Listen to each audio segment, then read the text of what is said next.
Hello and welcome to the Best and Worst Pictures podcast. I'm your host, Jake, and with me is Ian. Inchin. And Mud. How you doing? Gandhi. What is this show, you might ask? Oh, God. Well, every so often we watch the Best Picture winner and decide it's one of the best or worst pictures as compared to the other winners. And since the dawn of the Razzies, we've now done the same thing for the worst pictures as well. This week, we're discussing the 55th Best Picture winner ever, which is, of course, none other than the hit 1982 classic Gandhi. And to start us off, oh, God. Well, actually, Mud does have the fun facts for Gandhi, but, of course, we have the Razzie Worst Picture Winner fun facts as well by Ian. So, we'll start things off as usual. Mud, take it away.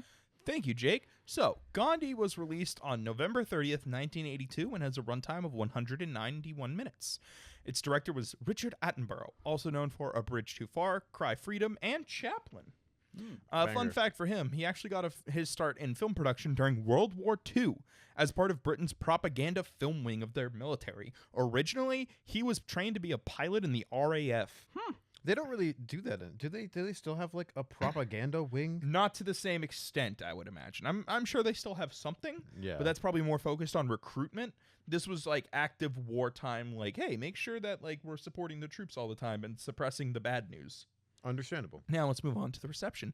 We're looking at a perfect 8.0 IMDb, 89% Rotten Tomato critics, 92% Rotten Tomato audience, 79 Metacritic score, 8.3 Metacritic user score, and an average star rating on Letterboxd of 3.7 out of 5. Solid all around. Solid all around.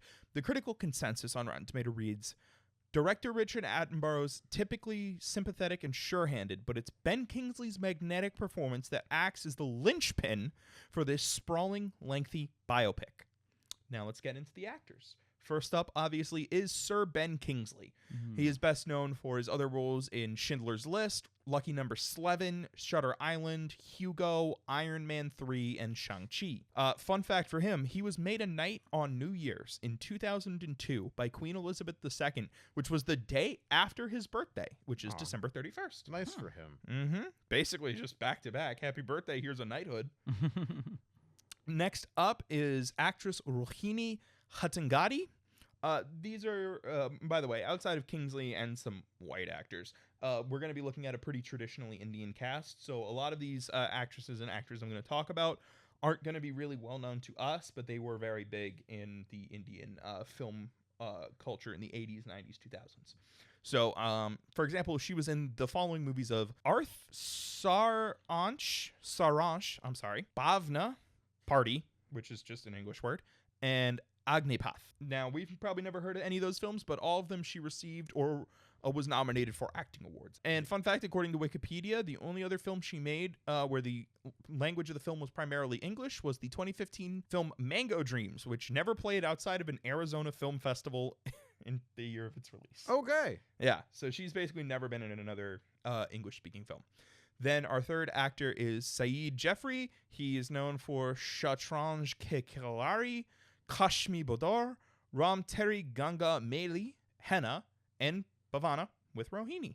Again, those are all films where, except for Bhavna, I just highlighted that because he was also in it with Rohini.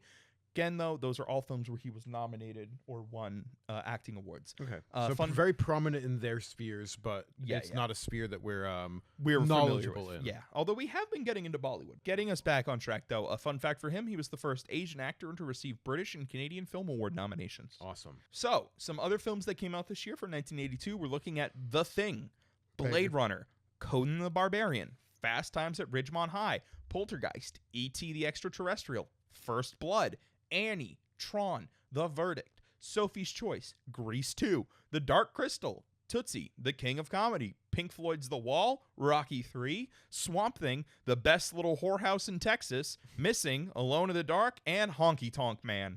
You named some fun ones in there for the sake of fun. There are some I picked because the names really are bangers. Good movies in there, though. There are. I think some of them were nominated, and after we watch Gandhi, I'm going to ask why E.T. didn't win, probably. We'll get to E.T. is great. We'll get to it. We'll definitely talk about that. There are some in there that I picked. And the King of Comedy, Jake. I think that's the one you're going to... I frequent the best little whorehouse in the world, or whatever the fuck you Yeah. just said. The best It's little in whorehouse Texas. in Texas. Just in Texas? No, never mind. I don't go there. Those are Listen, man, there are some on this list I just picked because the names are funny. I got high Honky standards. Tonk Man. I want the whorehouse in the world, not the That had like a Texas. 1.9 review. We love it. Anyways, let's get into some production facts. This film can best be described as Attenborough's white whale. He initially sought the green light for this film from the Indian government in 1952, which was only 4 years after Gandhi's death. For context, Kingsley, our lead actor who stars as Gandhi, he was 9 years old. Attenborough attempted to secure a meeting with the Prime Minister of India to discuss the movie around 1952, but his connection to the Indian government died before the meeting could be arranged. Oh. Yep. So we fast forward 1962, when real motion on the film began, when a worker in the British government who knew Attenborough, who was also a devout follower of Gandhi, was like, you need to make this movie. I heard you wanted to make this movie. This time, Attenborough got his meeting with Prime Minister Nehru, who was the same one from before, from the same guy he was going to meet with in the 50s. And they hammered out a verbal agreement, and we're going to start working towards an actual agreement. And then Nehru died. Yep. And I once know. again, production began. Production was set back. I was about to say, didn't Nehru die in the early 60s? Yep. He did. Ultimately, the Indian government provided 1/3 of the $22 million budget. This film went on to gross $127 million at the box office. Over 300 extras were used in the funeral scene, which is a Guinness Book World Record for most extras in a single scene.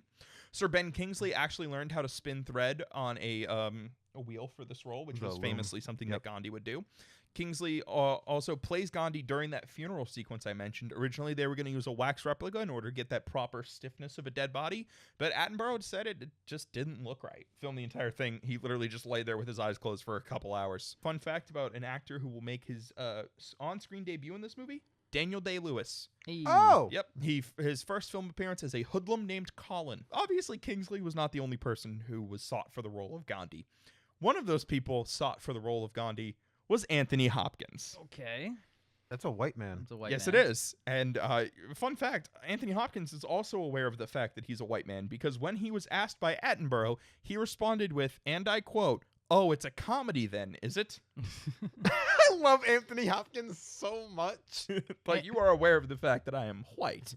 Is he British too? Is that He's Anthony British. Hopkins He's is British British. white. I That's believe he's salt on the wound I right believe there. I believe he's Welsh if we want to get technical. Yeah. That is arguably the worst possible ethnicity for an actor playing Gandhi, huh? I Yeah. mean, David Attenborough is also, like, his name sounds like British. Yeah. David Attenborough is British, yes. That's insult to Or injury Richard there. Attenborough, right? David Attenborough. Oh, I'm sorry. Dumbledore? Yeah. Yeah. We were talking about David Attenborough earlier. Mm. Yeah, no, Richard Attenborough. My apologies. So yeah, that was apparently Hopkins's response and why he politely turned it down.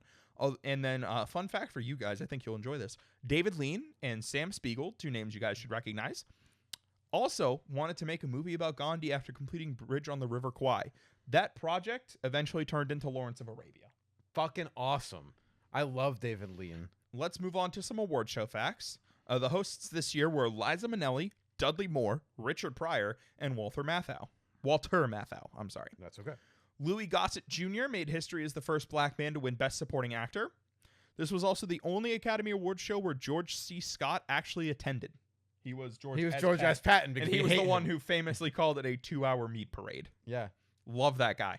Love that guy for that. I love George S. It's George C. George Scott who C. played Yep. George S. Patton. Yep. The two highest grossing films of the year were E.T. the Extraterrestrial and Tootsie, and both were also nominated for Best Picture. The next time this will happen is in 2022 when Oh my God. Avatar: The Way of Water and Top Gun: Maverick are nominated for Best Picture. That's wild. Mm-hmm. Despite releasing last year, 1981, the German war film Das Boot received 6 award nominations because it didn't open in America until February 1982. Despite that fact, it was not nominated for Best Foreign Language Film last year or this year. It doesn't make any sense, but okay. Some of the award presenters this year included Michael Keaton, Eddie Murphy, Jamie Lee Curtis, and Christopher Reeves. We know all those names. Reeve, sorry. We got it. We know every name. Mm-hmm. Eye of the Tiger lost Best Original Song to Up Where We Belong from An Officer and a Gentleman. Nah. Eye of the Tiger is such a banger. I Eye of disagree. the Tiger is a fucking classic. And you know what? I know about An Officer and a Gentleman, and I know that song. Eye of the Tiger is a superheater. That song's good. It's a good song. And entering the night with 11 nominations and exiting the night with 8 wins, Gandhi was easily the biggest star of the night. That's pretty good. That's a good ratio. Yep. So speaking of ratio, let's move on to awards nominated. Tom Smith was nominated for Best Makeup, Just best makeup, not best makeup and hairstyling. Just Okay. best makeup. But lost to Sarah Monzani and Michelle Burke for Quest for Fire. Ooh. These were also the only 2 nominees. Okay. Gary Humphreys, Robin O'Donoghue, Jonathan Bates, and Simon Kay were nominated for Best Sound, but lost to Robert Knudsen, Robert Glass, Don DiGiuliamo, and Gene Cantamessa for E.T. the Extraterrestrial. Also nominated in this category were Das Boot, Tootsie, and Tron. Tron and E.T. in the same year for sound is wild. It is. Ravi Shankar and George Fenton were nominated for Best Original Score, but lost to John Williams for E.T. the Extraterrestrial. Deserved. Also, Tron, again, banger there. That's one of those years where it's just like, all right, thanks for Yep. playing. All right, give it to Jonathan Yeah. Williams again. You're done. Yeah. You see the nominee list and you're like, I made it. Never mind. I made it. I at least It made was an honor to be nominated, bro. Yeah. It was an honor to be nominated. Anyways, moving on to awards 1. John Bloom won Best Film Editing. Billy Williams and Ronnie Taylor won Best Cinematography. I don't want to say his name is William Williams. It is but William Williams. His name is Billy Williams. Yep. So fun fact about that, actually. They did not work on this film together. Oh. Williams was the film's initial cinematographer, but he fell ill during production. Ah. Taylor was initially brought in to be an assistant to just help the ailing Williams, but eventually Williams became so ill that he just took over completely. And they Okay. were both credited as the cinematographers. Good for those guys. Stuart Craig and Robert W. Lang, art direction, and Michael Serton, set decoration, took home Best Art Decoration. John Molo and Banu Athea took home Best Costume Design. Athea was also the first Indian person to win in this category. Lovely. John Briley took home Best Screenplay written directly for the screen. Okay. Yeah. Ben Kingsley took home Best Actor, beating Dustin Hoffman for Tootsie, Ooh. Jack Lemmon for Missing, Paul Newman for The Verdict, and Peter O'Toole for My Favorite Year. Man, Jack Lemmon, I think we talked about this a while ago, but I think he only won once, and he got nominated like 6 to 8 times. Yeah, he did. Richard Attenborough took home Best Director, beating Wolfgang Peterson for Das Boot, Steven Spielberg for E.T. the Extraterrestrial, Sidney Pollack for Tootsie, and Sidney Lumet for The Verdict. And lastly, Gandhi took home Best Picture, beating E.T. the Extraterrestrial, Missing, Tootsie, and The Verdict. So Okay. E.T. is such a hyper banger, but The King of Comedy also came out this year, and you have talked that movie's praises up, down, left, right. It's an amazing film. Wasn't Yeah. even nominated. Truly, like, groundbreaking film in terms of writing. What it did for other movies as well down Yeah. the line. I just want to point out there's a 48% Rotten Tomatoes. This is for the Best Little Whorehouse in Texas, which Ooh. I could not stop Googling the whole time. That's fair. But as we all know, we're also unfortunately watching the worst picture ever of the year, which is what, the third one so far? Fourth? Third. Third one so far, which is, of course, the hit classic Inchin, which, this is true. When I got this film, I could only get the version someone recorded while it was airing It on is television. not widely released. It is not in No, wide it's release. not wide People release. say, "Oh, there's no Blu-ray of this film. There's no fucking VHS of this film. Mhm. There's this and nothing." So, anyway, Ian, of course, has some fun facts about Inchin. It's almost lost media. It is almost lost It's media. close Yeah. to being lost media. So, Ian has some fun facts, which I am really excited. I'm to hear excited about because Ian basically told us he invented a new sentence. There is a sentence in here that is great. All and right, I hit us. can't wait to All say right, it. let's hear it. Let's go. All right, so obviously, Inchin is our counterpart movie. 0% on Rotten Tomatoes. Oh! The audience score, 7. It is not better. One guy liked it. One dude is like, yo, this movie kind of long. Like, I like long films. Directed by, and you guys are going to get a kick out of this, Terrence Young. Really going to sound familiar. Dr. No, From Russia with Love, Thunderball. I was going to say, isn't that one of the Bond directors? Yep. Wow. Starring, and now we're getting into real actors, Laurence Olivier. Yep. Okay. Of Famously. Hamlet, Rebecca, Sexy Dracula, 1979, and Woo! the 1981 version of Clash of the Titans. Those are the only films he ever made. Don't look up anything else about this man. He got paid $1 million to be in this movie. Good for him. It was 6 weeks of filming, $250,000 upon signing, $50,000 per day, and he got asked, "Hey, why did you agree to this?" And he goes, "People ask me why I'm playing in this picture. The answer is simple: money, my dear boy. I'm like a vintage wine. You have to drink me quickly before I turn sour. I'm almost used up and I can feel the end coming. That's why I'm taking my money now. I've got nothing left to leave my family but the money I can make from films. Nothing is beneath me if it pays well. I've earned the right to grab whatever the hell I can in the time I've got left. That I wine, respect that though. that wine metaphor really fell apart pretty fast. I respect that though. I remember there was a recent actor who was in a bad movie. They were like, "Why'd you do that?" And he responded with, "I have a mortgage." Yeah. Big time. Frank Grillo was like, "Well, why'd you do that direct-to-DVD bad movie?" He's like, "Well, I have a garden now, and I really like how pretty it looks." Yeah, exactly. Like, Yeah. I have a Dude. Michael Caine. No, I've never seen Jaws 3, but I saw the house it bought me. Yeah, Like, straight Yeah. up. you know, this is a job, right? It's a Like, at the end job. of the day. It's a job, man.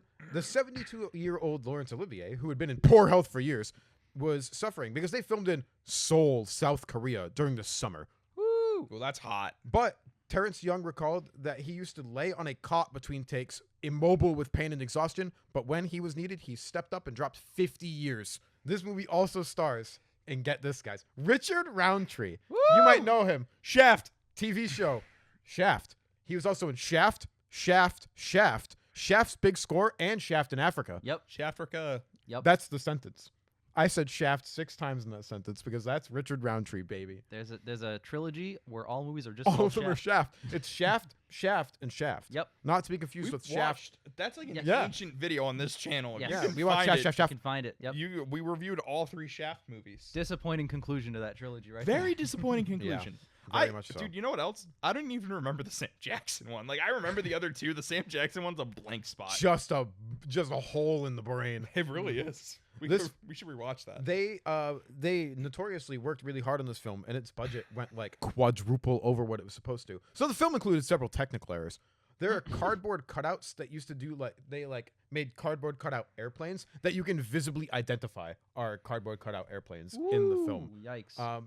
The footage of a digital watch is spliced into the film, even though it wouldn't be invented for 25 years after the film's time period. I was going to say, isn't this a World Yes. War II movie? There were other problems. One of the people acting developed laryngitis during the production, and they made a set piece for a lighthouse. They recreated it, but it got obliterated by a typhoon. One of their production leads died during the production, and they had to reshoot a bunch of stuff because of it, because he just couldn't make a cohesive film out of what they did and the person they rehired. That's nuts. So they rescened the filming of the landing at Incheon, but a mistake was made where the ship turned right instead of left. That cost them $500,000. They had to spend another $1 million to get everybody back on set to redo that. That's nuts. Insane. So when they screened this film, there were 25 to 100 protesters that came out to the center. It was, I believe, the JFK Center where they screened it initially. It was about the Korean War. Obviously, you're going to get Korean War protesters. And I have a fun fact about former actor, nothing else, Ronald Reagan, screened this film in the White House. I don't know why he was in the White House. Just, complete blank memory here. The actor? And he noted in his diary, Ran Incheon, it is a brutal but gripping picture about the Korean War. And for once, we're the good guys and the communists are villains. For once, we're the good guys and the communists are villains. The producer was What? Japanese or Korean, which probably explains the preceding sentence. Did this man watch films? What the hell's going on? The press releases, this is one of my favorite facts. I'm glad the guy's not in politics. The press releases made many mystical claims, such as a B-29 bomber pilot seeing the face of Jesus Christ during the war, or of MacArthur's spirit causing his face to appear on a photograph on his office door. The press kit claimed MacArthur had endorsed the film from the spiritual world. A absolutely nutty claim. They claimed that in the press kit. What? This man is They're saying the endorsing movie was film. endorsed by ghosts. Endorsed by Douglas MacArthur, who Laurence Olivier plays, because the real man died in 1964. What? Yeah, What? yeah, So they're saying a ghost endorsed the yes, movie. from in the spiritual world, from the spiritual world. From the fucking Shadow Realm. What the fuck? And so this movie beat a couple of films for Worst Picture. Beat. I'm gonna go from movies that we haven't heard of to movies that we've heard of. Cool. The Pirate movie. I almost put that on my list of movies that came out this year because I just saw the title. Butterfly. Megaforce, which I have heard of. I've also heard of Megaforce. Annie. Oh, Hey, I mentioned that one. the You classic. did mention that one. The The classic. classic that people love now. Hated then. Must not have Absolutely good reviews. despised. Yep. And Incheon won, obviously. What won this prestigious award? Those are my Incheon fun Of facts. the ones that I've There's seen, some. Annie is good. I gotta say, Annie's fine. if Incheon is as bad as it's sounding by a country mile. So we just watched Gandhi, the hit film. Now, how are we feeling? Oh God. Oh, God. It was God. long, but it was fan-fucking-tastic, It man. didn't feel as long as it was, but it felt long. Mm-hmm. You know? All right, so I'm gonna share some behind the scenes fun facts. Behind the scenes here, I was doing my notes for the movie, but I also switched over to this other tab here, and I just kind of calculated because we watched the best and the worst picture of the year in the same day. I calculated You calculated. myself. We were watching the movie. What are the top 10 upcoming, including this, best and worst picture combos that'll last the longest? So the longest one is Titanic and the Postman in 1997, which is going Yep, to be that checks 6.5 hours long. Gandhi is tied for the number 4 spot. With Gandhi and Incheon, which is 5 hours and 31 minutes total runtime. So we have been sitting here for a grip. We have been sitting here for approaching roughly, I don't know, 6 hours. Yep, going on if we count recording and hanging out or whatever. Since we arrived. Yeah, we got here. I mean, we all rolled in about 8 hours ago. We did take a break to go get some dinner, but beyond that, we're pushing 6 hours. Yes, this is easily one of the longest ones we're ever going to do for the show at once. It's in the top 4, for fuck's sake. But anyway, regardless, that's why we're a little beat sounding right now.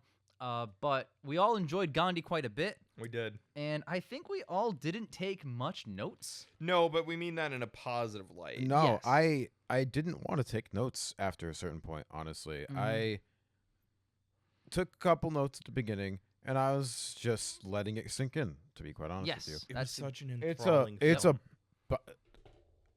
a biography about a man's life. Yes, For fuck's sake. What letting it notes sink do in, I yeah. need to take, you know? you hit the nail on the head there. I let it sink in a lot. You just kind of let it absorb you. Because, completely. to be real, right? I can't be like, oh, the plot's stupid. It's real life, It happened, yeah. Yeah.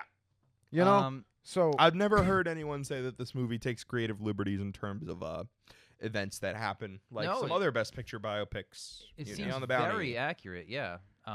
Even one of the things I did while watching the movie is I searched up Gandhi and looked up elements of his life, mostly the assassination. Dead on. Yep. They Yep. literally just played out the events of what actually happened. So that was pretty yeah, to the pretty best of their impressive ability. for a biopic, which notoriously take liberties. And it was interesting because the biopic, this movie actually opens with a little note that basically says, like, this man lived such a rich and full and long life that it would be impossible for us to capture all of that Mhm. in a film. This film is going to skip around, and we are sorry for that, but this is the best way we could capture what we wanted to talk about. And I think Yeah. that was really just a beautiful It way to start sets the you movie. up for the movie from the right place. Yes. Because they could have padded and exaggerated. And I'm sure there's probably a little bit of exaggeration, but it really sets up a good precedent for what you're watching. What I have seen personally from the best biopics is that when they do take creative liberties, it's usually in the name of just sort of streamlining events, Mhm. and they kind of usually just compress, like, oh yeah, this happened, and then a month later that happened. They usually compress it down to like, this happened and then that happened, and just Yeah. kind of skip telling you that it was a month. Yes, it is in a way very influential on at least the better of biopics that are to come in the next 40 plus years after Yeah. this point. If I had to offer criticism, it's like the only negative note I have. I would say that the first half of the movie is a little repetitive. It's Gandhi catches shit from British people. He says it's not okay, and then he meets a new historical figure who says, you should tell more people that. Lather, rinse, repeat. I'm not saying it's bad. It's just something I got a little tired of at the 2-hour mark. So you know what's interesting?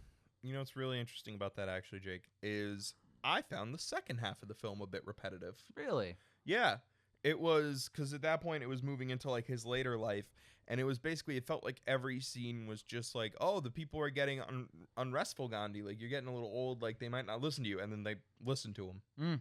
Yep. He just waited until all the problems got solved. Which, sure, I feel like I can't really criticize the story. Because it happened. He fucking did it. He fucking like, did it. nonviolence did it, and he's not the only one who did shit like that. You know, like Yeah. MLK, I'm pretty sure even Nelson Mandela used a lot of nonviolent To an effect, tactics yes. in Yes. South Africa.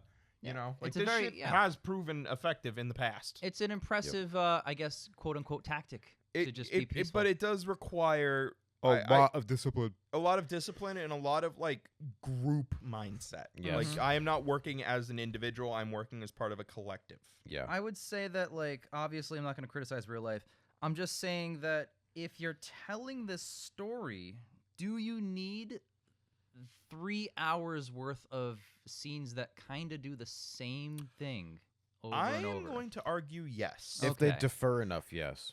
I think why this works is because it feels like, and I know I just said that the back half of this movie was repetitive, but I'm also going to give this movie a high score, so shut the fuck Me up. too. Shut the fuck up. The difference is every time that Gandhi succeeds, it's almost like a power scale. Like every time he succeeds, it gets to the point of a miracle.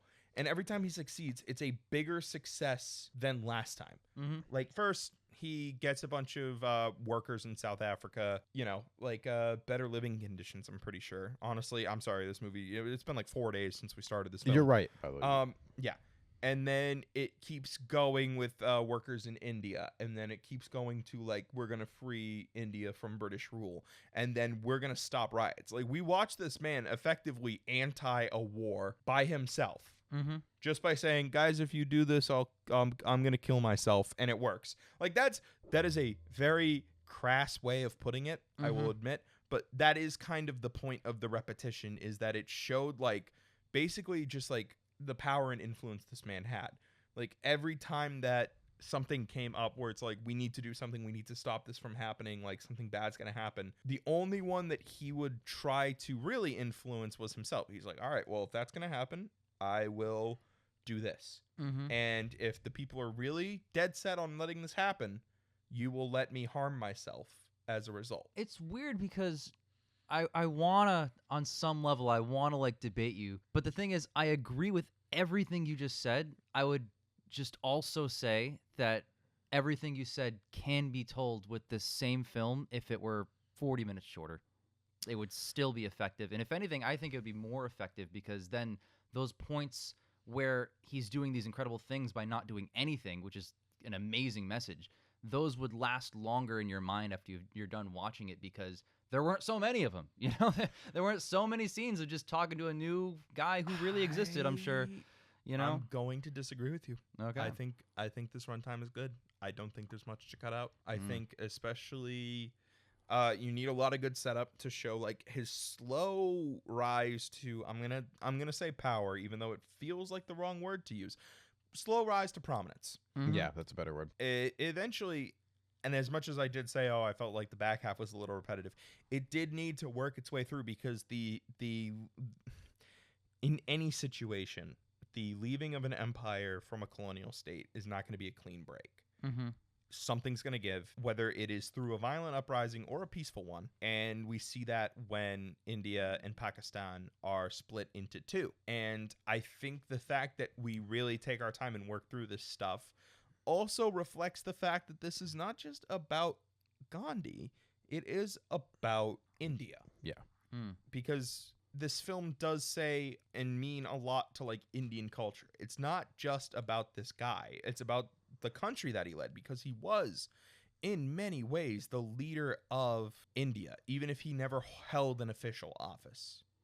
Yep. That's true. I mean, he was implemental in it gaining independence, which is massive. The fact that he was the face and voice of a revolution to free themselves from British rule, it is an important factor that you go through a lot of those things, because in a semblance, Gandhi and India are one and the same in this instance.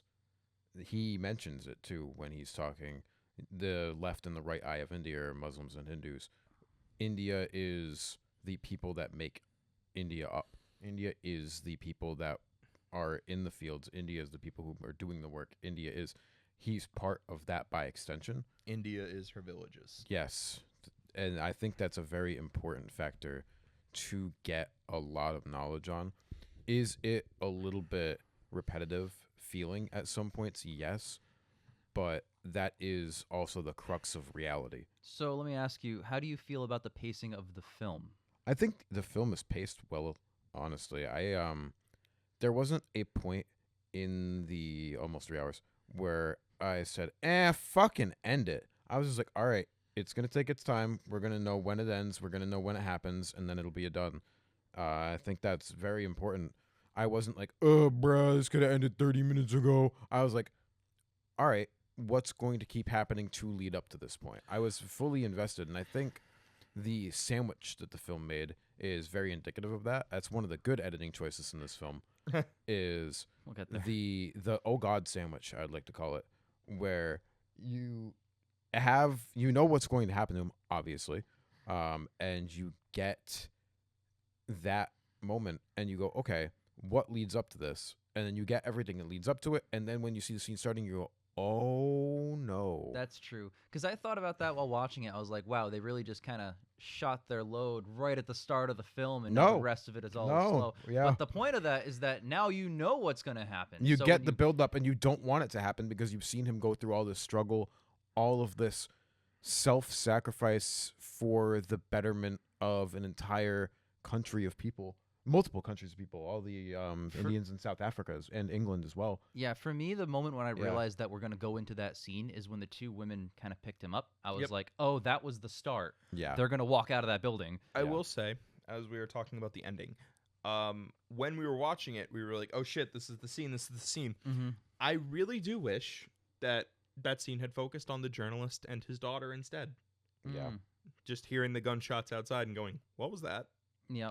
They would have known, just the shot, just the face, the Sound, I know. yeah. I'm just saying, I feel like that is my one mild criticism of the end, is the fact that it is the exact same shot from the beginning. Mm-hmm. I get it. It's got that nice It is the full punch. circle moment. It has the punch to it too. Yeah. It's definitely a punchy moment, but I think, I wouldn't have minded a fresh perspective. That's Mhm. fair. Yeah. It is a fresh perspective after 3 hours. It is. You're absolutely right. I Yeah. think, since we're offering mild criticisms of the film, the editing stinks. All right. There were some moments. All right, So, like, the film as We a should- whole is edited relatively well. It is Scene just to there. scene is fine. There are very obvious moments in scene where I noticed jump cuts, like heavy. We notice. saw no less than 3 jump cuts. Yeah. In rapid succession, too, I will add. It was towards the middle of the They film. were towards the middle of the film, towards the end of the first half. We were watching it. We were sitting here, and there's a scene where it's actually It's it's when not the guy that far into the movie. It's when the guy spawns in. I'm getting to it. It's not that far into the movie, actually. It's when Gandhi is still in South Africa on that workers' strike, and he goes to the office of, like, I don't know, whoever's in charge of something, and they walk in, and the guy talks, and he's like, oh, it's nice to meet you, Mr. Gandhi, or something. And then there is a jump cut, and you can see, if you look at the left side of the screen, if you look at the left side of the chair, you can see a body fill the chair in, Yep. because it's a solid backed chair. He spawns into the chair. Yes. He spawned into the chair, and then he gets out of the chair, and we were all very perplexed We by this. replayed that scene 3 So- times. We did, because we We were just did, yeah. sitting here, and it went by, and you guys, I think you were both looking at your notes, and I went, was that a jump cut? Yeah. And you looked up, Jake, you looked up, and you went, what? That I'm like, sounded replay so that shit. stupid that I had to replay Yeah, it. I because literally- obviously they're not I gonna put a literally jump started going, cut. like, dude, And then the end of that scene where the There guy was who another gave him the jump money, cut. there was another jump So cut. what those Yeah. things are probably is that they've comped 2 shots together because, like, the chair one, before he stood up out of the chair, something stupid probably happened on set. Maybe they couldn't reshoot it. Maybe they liked what they had for the rest of the take. Maybe that's just what they had to work with. But 3 or 4 times in the same film, like, it was 3 times, 2 of them were in the same scene. 2 are in the And same that's just scene. what we caught. Yeah, there might have been others. So- Like, we were, there are moments where we're all looking down, taking notes. There Later are on other in that moments. scene, it was one of the jump cuts Ian pointed out where we paid attention to his shoulder. But That for was the- at the end of that scene, yeah. End of the same scene. it was the end of the scene where he gets out of the chair, where Gandhi's like literally about to leave. He turns, talks to the guy for like 1 line, and then it cuts to them in the exact same position. And he keeps walking away. I think Gandhi said another line or 2, And they cut it and out. they cut that out and kind of matched it up where they were standing, and they got damn close. See, but at that point, I don't know, man. It's interesting. It's very interesting because this film also won for best film editing. It won for best editing, which is like I was watching those jump cuts, I was like, no fucking way. And then you reminded us, as per the fun facts, it won best. It didn't just get nominated. That is exactly why when the jump cut happened, I was stunned. Yep. I was sitting like I said out loud, I went, was that a jump cut? Yeah. Because we have clowned on other Best Picture winners for having jump cuts. I remember, what's the second one? Broadway Melody? That one had jump cuts. That one had major fucking Yeah, it jump was cuts, and we were really fucking bad. For a we long were ragging time, on that film. for a long time in this show, Cavalcade was my least favorite. That had jump cuts. Oh, in that it. had So jump many cuts. of But I them. don't think Cavalcade won best editing. That I makes this don't more remember. astounding. Yeah. That's I don't what know. I'm gonna get. Let me double check what it won best editing against to know just how mad I should be. Oh yeah, please. Holy shit. Are you guys ready? Yep. Gandhi's editing beat An Officer and a Gentleman, Tootsie, E.T. the Extraterrestrial, and Das Boot. Yeah, Tootsie has great editing. I freaking love Tootsie. So I much. haven't seen An Officer and a Gentleman, but An officer, and Boot, an E.T. officer and a Extraterrestrial, gentleman Tootsie. does have pretty solid editing. I Yep. think every single nominee has better editing just based on the jump cuts alone. So you mentioned makeup. I want to segue that. I appreciate the makeup Oh my specifically on God. Gandhi. The They way did it On changed. all of them. Ben Kingsley looks... They aged this man Mm-hmm. through 50 years of life, and it It- looks believable It at every might stage. be the best single person editing in a film. Like Or as like person makeup. I was gonna say like yeah. no way. No, I think the makeup. He looked more like Gandhi than Gandhi did when we Mhm. saw like the footage of Gandhi. Yeah. I was fucking There is amazed. a point they use real footage of Gandhi, and we took a second to figure that out because we were staring at it. We were like, "Is that?" It wasn't that until real? you guys said that I was like, no way. And then I heard real Gandhi's voice. I was like, damn, that's close. There And was a moment. I don't know what it was, but there was a moment where he was in Britain and they were showing the video. And yeah, they were showing the there was film. just something about the way he moved. I was like, "That's the real Gandhi." That's the real Gandhi. Yeah. It was just something. I'm like, "That's not how Ben Kingsley's been doing it." I'm gonna ask a question to the classroom here. Open it up for discussion. Is there, I guess not better casting, is there a casting on this level just ever in terms of dead on to who they were? I'm gonna say right now that in terms of performances, that you are emulating a real life person. This might be the best I think it's the best. I'm trying to think of other actual people. I'd say inconclusive because because I'm not willing to commit to this. But like, yeah, no, I off the top of my dome, I can't say anything. I watched Ben Kingsley. I'm like, yep, that's Gandhi. Like, there's no, and then they show the actual guy. I'm like, yep, that identical. And then you hear his voice at the end of the film, and I went, that's what Ben Kingsley's been doing this entire time. Yep. Like, almost to a T. Like Perfect. when Robert Downey Jr. is geared up as Chaplin, he looks just like him. But Mhm. just him alone, just his face looks nothing like Chaplin. Yeah. So Ben Kingsley has it all. He is the spitting fucking image, even as a well, guy. that might be makeup that we're not aware of. Yeah. you Well, know? I mean, like even It's like the same way you look at a poster for a Bohemian Rhapsody and you go, "Oh Mhm. man, Rami Malek looked just like Freddie Mercury," and you're not thinking about the prosthetic teeth. well, and like even Yeah. Ben Kingsley in other films, like I think him visually to Gandhi, there's just a little nose size difference, and that's it. And they're all like It's identical. very, very close. Mm-hmm. It's and very close. It's stunning. And obviously, that's just visual. The performance itself was also amazing. Yeah, Carried no, himself incredible. great, yeah. It is, I mean, what else do we expect from Ben Kingsley? Yeah. though? It He's is- it's Ben Kingsley. to me, that what I've seen that I can recall, the best portrayal of a real person in a film. Probably. Like, the most Yeah. accurate. I think I have to agree. I think I do agree. I think I have to. In terms of guys that already exist that an actor is playing, I don't terms think of, I've like- seen a better one. Well, it's interesting. What's interesting here, if I can point this out, is like first off, the basis we need is people who were born or lived within the last 100 years or so, because we can reference like Yeah. accurate imagery and like sound bites and stuff. You know what I'm saying? Mm-hmm. Like, probably maybe a random example would be Ridley Scott's, I believe it was Scott's, right? Napoleon movie from last Yes. year. Mm-hmm. I don't know if Joaquin Phoenix is doing a very accurate Napoleon. We only have paintings. We have of him. paintings of the guy. Yeah. Mhm. You know what I'm saying? Or like Daniel Day-Lewis and Abraham Lincoln. I think that is a fantastic He does do a performance. great job. Ba- yeah. I Yeah. assume he plays a very good Lincoln, but all we have of Lincoln is still images. I think we have one recording of his voice. We Possibly. don't have Lincoln in motion. You know what I'm saying? We don't have Lincoln in motion. We have a photograph, like an old-timey We photograph. have a couple. And Yeah. Dana Day-Lewis looks pretty spot on as He per looks usual. like him. I'll give But him again, that, you're you know? right. You don't know if the voice Fucking, is good. I don't know. The most accurate version of Hamilton might be Lin-Manuel Miranda. You know what I'm You saying? don't Fucking fucking knows. know. Who fucking knows? Who fucking knows? Yeah. So that is an interesting thing about the biopic genre is like the idea of accuracy really only applies to people who were born or lived circa Yep. 1880 onwards, because Yeah. that's when like Yeah. cameras were available, film stock was available, Yeah. and audio recordings began around Exactly. that time. Yeah. So the fact that we do have footage and audio of the real Mahatma Gandhi does help bolster your argument. I totally agree. It's Yeah. just I wanted to add the caveat of it's an interesting spot to be in for like, oh, was this an accurate portrayal of this person? No, Yeah. and it is inconclusive for some cases, but in the conclusive cases, Oh, yeah. I would like to throw that hat in the ring I off the top of my head, I genuinely can't think of any biopic I've ever seen where I'm like, because better. he.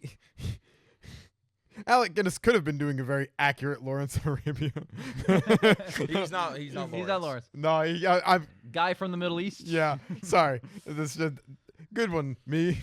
But no, like out of everything I can think of, Yeah. just an incredible performance. There were some great lines in this movie, but that's probably because half of what Gandhi says are just Gandhi quotes that they just true. existed. Yeah, very So- good one. And like he said things where it's like, you know, like, oh, I don't have anything written down here, but like, you know, oh, your country, blah blah blah, and it's like, oh, that hits close to home. Oh wait, I bet Gandhi said that, like in Yeah. real life, and they just put that in the script. So it's Yeah. like, oh, okay, interesting. Yeah. But, That's a very quotable man. yeah, My it is. personal favorite line, to get a little fucking philosophical here, was poverty is the greatest form of violence. Yeah. That's a was great line. that was brutal and it's accurate. Yep. The eye for an eye leaves the whole world blind line is something that I subscribe to very heavily. Yeah, it's Yeah. true. Yeah, Did it's Gandhi true. make that up? Is that a whole? No, I don't believe. I'm pretty sure that's just a phrase. I'll look it That's up. gotta It be an might older be phrase. than a- that. Let's keep going. It Yeah. might be a religious proverb. It sounds old. It sounds like but- Confucius times. You know, sounds like super old. But at the same time, that is something that It's hits. from the Book of Exodus. Holy shit! yeah. Bible. Okay, got it. But the point is, reciprocal justice. Ian, It is reciprocal justice. thank you. Reciprocal justice gets you nowhere. Yes. You know, retribution does. Because once one rung of the ladder starts, then it's incident retaliation, retaliation for the retaliation, retaliation for the retaliation, the retaliation, and then two wrongs don't make a right. Yes. You know, you two killed wrongs me. don't make a right because the people that you're wronging might be different people who would then try to wrong the right, and then a chain of violence. I killed explodes. you because you killed my father because my father killed Your cousin, uncle yeah, because your yes. cousin killed my, Yep. and it just keeps Yeah. going and going and going. As the French say, violence bagets violence. Mm-hmm. Yeah, it just doesn't. It never solves anything. There's another version that's like a lower stakes version where the only thing that happens in a shit slinging contest is that everyone's covered in shit. Yeah. Mhm. What is it? Never mud wrestle with a pig because then you're both covered in mud and the pig will enjoy it. Yep. Exactly. Yep. There's all kinds of versions of that. The point is, and you know, the movie. I think this movie does a great job of hammering that fact home. Is like, you know, Gandhi says it so many times to his own people. Like, yeah, go ahead, retaliate. What's that gonna do? Mm-hmm. Yeah. What have you earned us from that? What have you earned at the end of the day when you have expounded your rage upon somebody else? Mm-hmm. Then You know, and it honestly applies a lot to like. I know it's gonna sound cliche, but it really does still apply like today. There's a lot of just that's because there's rage being exuded into the world Yeah. from and unto a lot of people, and it is exhausting. And you just kind of sit there and you do say to yourself, like, what What does this are solve? we getting out of this? It doesn't solve anything, and So, a lot of yeah. it is just misdirected scapegoatism. But that's a conversation for a different day. And a different podcast. You shut the yes, fuck up. and a different There was podcast. a point towards the end of the movie where Gandhi was fasting and dying, and for the second or his third friend's time. Like, he runs up to him and he's like, "What's it gonna take for you to, you know, stop doing this?" And Gandhi's like, "You're gonna have to convince me that the violence will stop and not come back." Mhm. And he's like, "Oh well, like you just saw it on his face, like, oh my god, that's never gonna fucking happen in your entire life, 100 lifetimes, will never fucking." Yeah. Like that's just it's human nature. A part of that is. I was about to say one could argue it's part of human nature. It's part of human To nature. quote something, there will always be conflicts until what is the exact phrase? I'm sorry, I'm trying to remember the quote. As long as humans number 2 or more, there will be conflict. Mm-hmm. Yeah. Yep. But it just determines how people handle said conflict. Yep.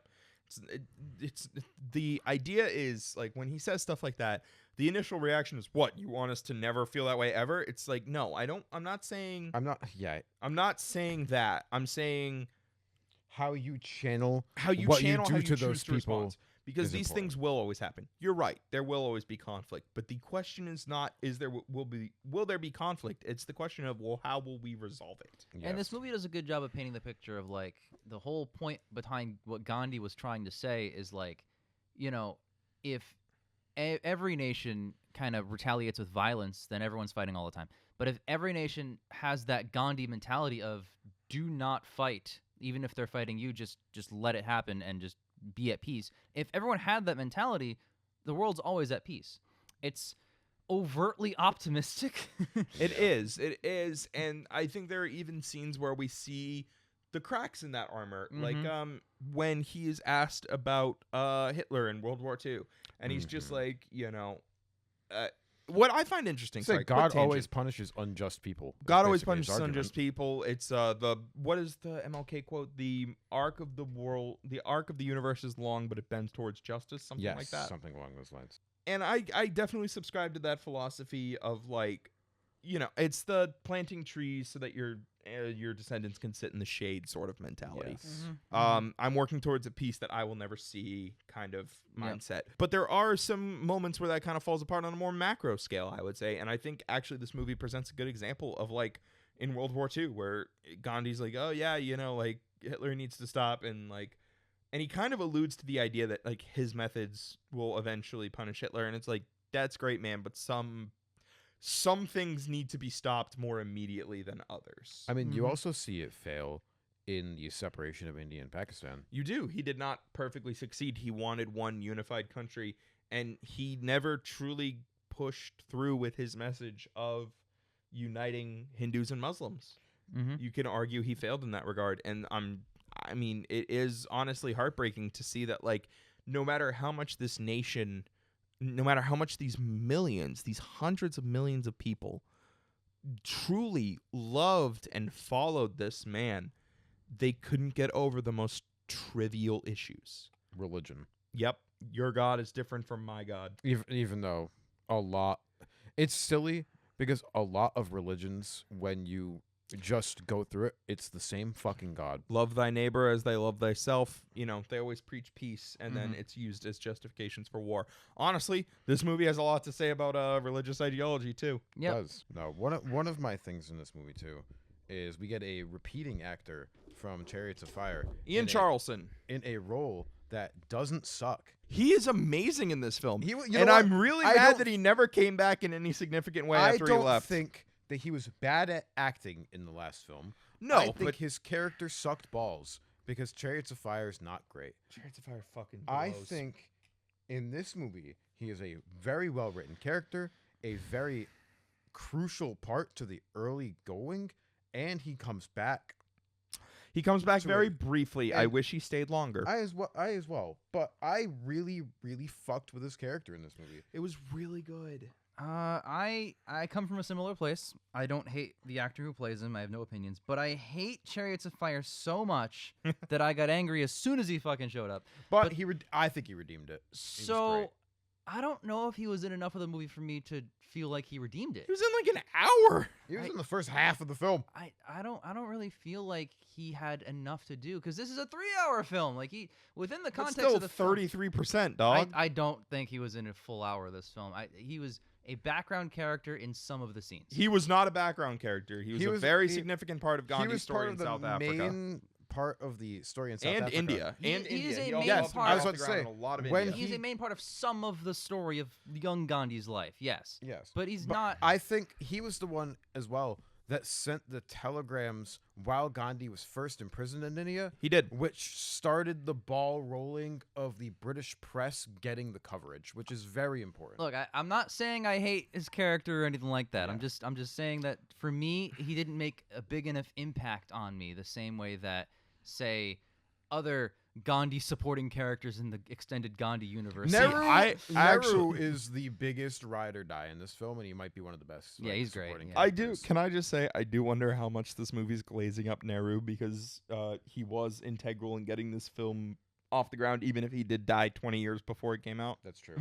I did think that a couple times. I was like, they really glaze up Nehru, especially because honestly, Nehru's kind of the only guy in the cabinet aside from like Patel who really like stands out in my opinion. The rest of them, I was just like, yeah, No, Mhm. I you think know, the guys. Yeah. the another bros. guy who stands out very, very early is Gina, because Gina was also a very you standout can character. see Gina's reluctance at first as well. You can tell from the jump that he's not 100% sold as much as everyone else is, and it comes to fruition towards the end where he's like, yeah, Pakistan. I Mhm. would like Pakistan. And I think that's incredibly, I don't know if it was exactly like that in real life, but you could tell he had different motives from the rest of the people pretty early on. I really liked the villains being portrayed as that like British council.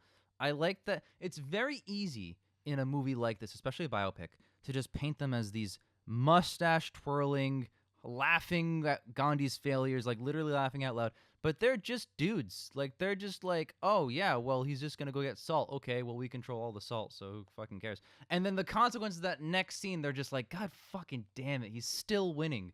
We have all the power, and he has all the power in a different way. I think the best moment from that came after that massacre of just Indian protesters, Mm-hmm. and they called General Dyer in to be like, what is wrong with you? And what I really loved about that scene, and it was something Ian and I like joked about, but I genuinely meant it, is Dyer does not comprehend that he did something wrong. Yep. Mhm. Not for a long Yep. time. Not until the very end of that meeting does he really like piece together that he's in trouble. Mm-hmm. He's just giving like he does not hold back. They're like, so you shot those people, and he's like, yep. And they're like, why? And he was like, they weren't allowed to protest. And they were like, if you could have gotten that armored tank with a machine gun into the room, you would have used it. Yeah. Yes, He said, yep, probably. probably. And it wasn't until the very end when they were like, did you offer any medical assistance to the shot? And he was like, well, they could have asked. And they were like, okay, how is a 3-year-old you've shot in the chest supposed to ask you for medical help? And you see they cut to him for just 1 second. And it's great because I don't know if the actor did this on purpose, but you can kind of just see the fucking singular wooden cog in his brain turn. Mhm. And his face changes and he's just kind of like, oh, I'm in trouble. Yup. I shouldn't have shot 1,500 people. Yep. know, And Gandhi makes a good point in like the next scene. Gandhi's like, yeah, Dyer was an extreme example, but this is still, at the end of the day, this is what imperial rule from the British is. Mm-hmm. Yeah. It is a general slaughtering civilians and not understanding why he shouldn't do that. Yep. Because he has been taught oppressing these people is just the natural order of things. Mm-hmm. It might be my favorite scene in that film. Maybe. Is that scene where they dress down General Dyer and he's giving such just like matter of fact answers about slaughtering 1,500 people Yeah. for the mere fact that they were gathered in a group and they weren't supposed to do that because the British said you can't do that because we're in charge. It's our Yeah. country. So you can't do that. This is an excellent counterpoint to Inchen and its execution. Holy with- fuck. Just because it's reminding me of that, where it's like we were talking the whole fucking movie about like, man, this is such a movie where there's just nothing to invest yourself in, no worthwhile characters, no story, no comprehensive scenes. The one Yeah. scene we started to like cut off too early. Yep. Like that one scene in Gandhi is what Inchen should have been made out of. You're Inchen right. should have You're been right. about these characters realizing the haunting nature of what they're doing, and you got interplay, people with different sides and stuff like that. And there's just fucking none of that. It's just explosion after explosion after explosion. Whereas Gandhi is the opposite. There's virtually no action, which is great. That's the point of Gandhi, the guy. Yeah. And it's 3 hours of drama over 50 years. Mm-hmm. I fucking love that, and I respect the way it was executed. Again, I still have issues with the pacing. I have issues with like taking certain decisions over and over. That's one thing. But the way the movie is done, the fundamental creative storytelling idea behind how to do this movie this way with this guy, I think it's like exceptional. I think so, It too. really is. Yeah. And it's a good story to tell because you wouldn't believe it if it wasn't real. Yeah, that's another thing too. Where like if this was I like a totally fictional agree. story, I would be criticizing this fucking convenience script all day long. Like this guy can't just not fight and win. I would be towards the end. I'd be like, "You're telling me he said to the country, guys, if you don't stop, I'll get sad again," and it worked a 5th time. And Are India you got shitting freed. me? He freed his whole fucking country forever. Bullshit. That No, worked a 5th time. Bullshit. But it fucking happened. It did. That's like that. You know? That's what adds to it. That's why it won That's- Best Picture. That's the a miracle, emotional man, right there. impact. It of like, is an emotional impact because like you do have those like towards the end of the film when he has that guy come up to him and he tells him, "Yeah, I'm going to hell," and Gandhi says, "Why are you going to hell?" And the guy says, "I killed a child." Yep. And that scene fucking hits, man. You're And- just like, Yeah. Jesus The fact that Gandhi Christ. doesn't judge him and goes, you know what you do? Take a kid whose parents have died, and you raise him as your own. Yep. This is truly like what it means to be a strong person in a way.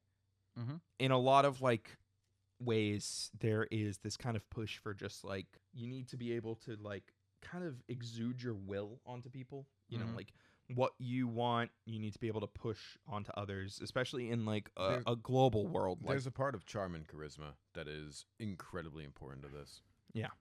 but what I'm talking about more is like in terms of power and yeah, yeah. influence that countries are always vying for. The idea is that your power comes from your ability to bend others to your will Mm-hmm. and to make them obey you. Yes. But what Gandhi does is he gets people to want to agree with him. Yep. And Yeah. that is the real It's Power logic to and it. reasoning instead of force. and empathy. Yes. Mhm.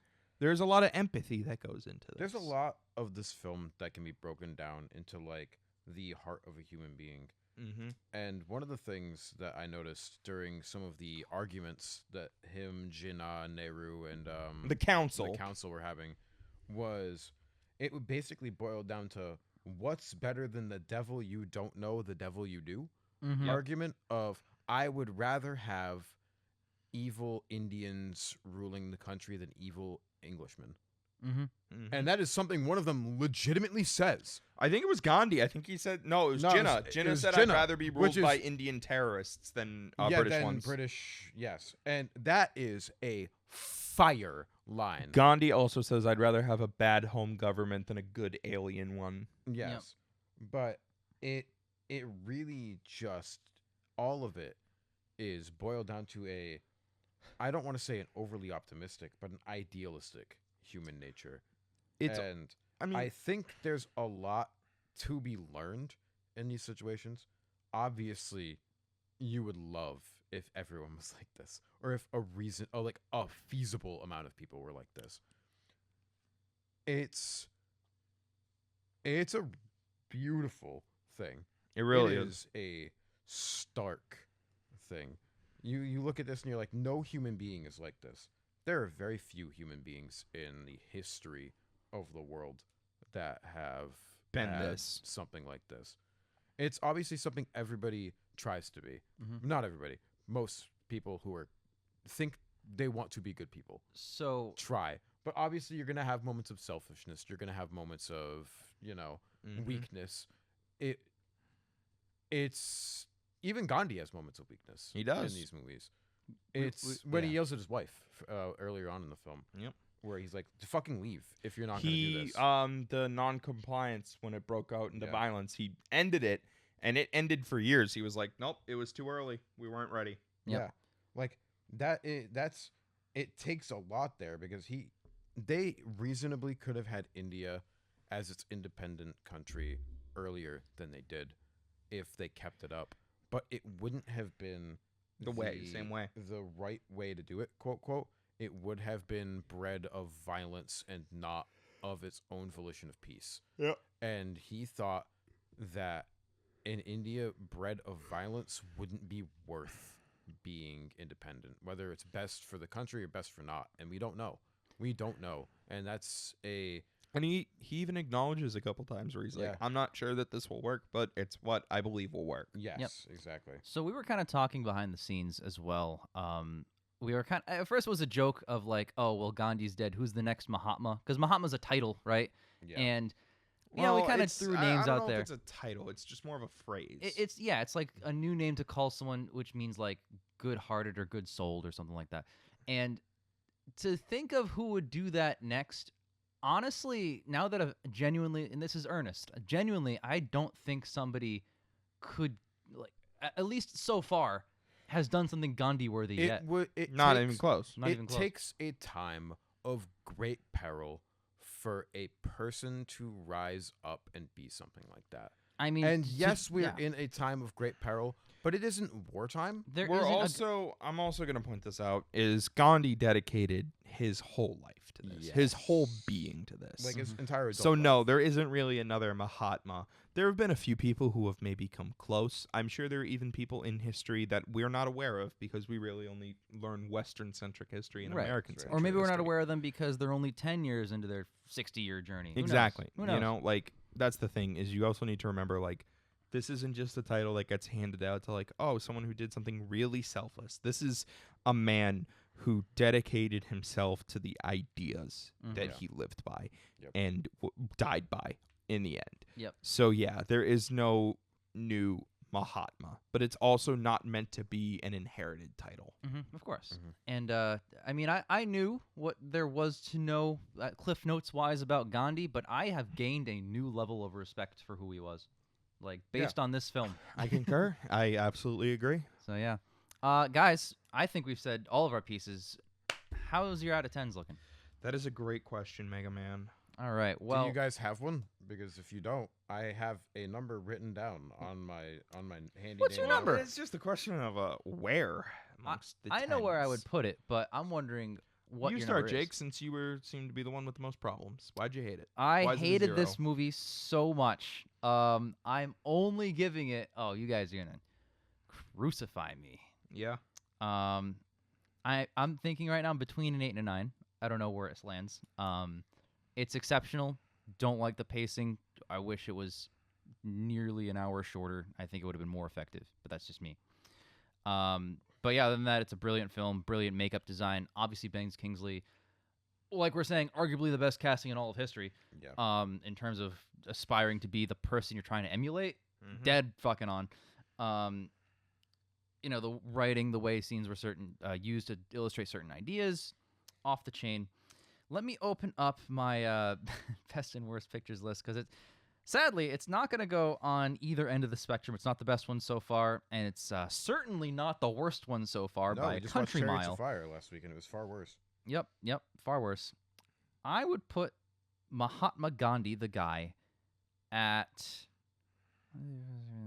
roughly around 15-ish. I'm giving Gandhi a 10 out of 10. Mm. It is in my top 5. Oh. It is number 4. It is below The Godfather, One Flew Over the Cuckoo's Nest, and The Godfather Part 2. Quick tangent, fun little fact, because it's been a while since we started doing the 80s. 80s are really feast or famine for me. 2 below Gandhi is Ordinary People. All the way at the bottom of the list in my number ones is Chariots of Fire. Wow. Yeah, I've no. given out a 10, a 1, and a 10. I agree in principle with Feast or Famine for 80s. It's only 3 so far. Yeah. Yeah, I mean, But- eight's still high, so. I mean, I agree. It's really high, really low, really high. Yeah. Like, what the hell? No, So, Ian? well, for one, I have it exactly 15th as well, so I can't really hate on Jake's rating Ian, there. mine's right under Rocky. By the Why way. do you guys Mine- fucking hate this movie? Mine is in between Kramer versus Kramer and All Quiet on the Western Front. I also gave it a 9. I think it is incredibly strong. I think the noticeable editing cuts give me a little bit of a damper on the perceived version of a 10 out of 10. Mm-hmm. And I don't think the length is a problem, but it is long, Mm-hmm. you know? So I think a 10 out of 10, if it was like one missed cut, it's the 80s, I understand. But the fact that it's 2 in a scene, another one. you Not know, a that couple far of things- after. Yeah, I think giving it a 10 would be a slight disservice to some of the other films we've watched that barely have any notes that I can take, like, oh, negative, like, I genuinely think that this movie is wonderful. It is close to a 10, but I would settle more on a 9. I think I'm gonna comfortably settle on 8. I gave Oppenheimer an 8, by the way. We'll get there in 100 years or so. Are you trying to piss me off? I'm going. Are you for it. I'm trying going to for the make me mad? jugular. First Oppenheimer Gandhi, and now Barbie Oppenheimer. are both an 8, and both of their problems is the runtime. You We'll are fight it. just the We'll do worst it. person I know. You know, it's Do funny. it. We're talking about the 1980s. Ordinary People's the best one, and Gigi's the worst one. Well, let me tell you, I agree, except that you're completely wrong. One Flew Over the Cuckoo's Nest is the best one, and the worst one is Tom Jones. Godfather is the best. The Greatest Show on Earth is the worst. And we will catch you guys next time for, I believe, Terms of Endearment. It is Terms of Is Endearment. next. And what's the worst picture? I Who didn't have gives it a ready. fuck? I'll open it up now, though, to tell the world. Terms of Endearment is the next Best Picture winning film, and the worst, The next worst picture winning the film. next worst picture winning. It's Frozen. Your Google Docs is Frozen. I got it here. The Lonely Lady, a film I have not heard of until this moment.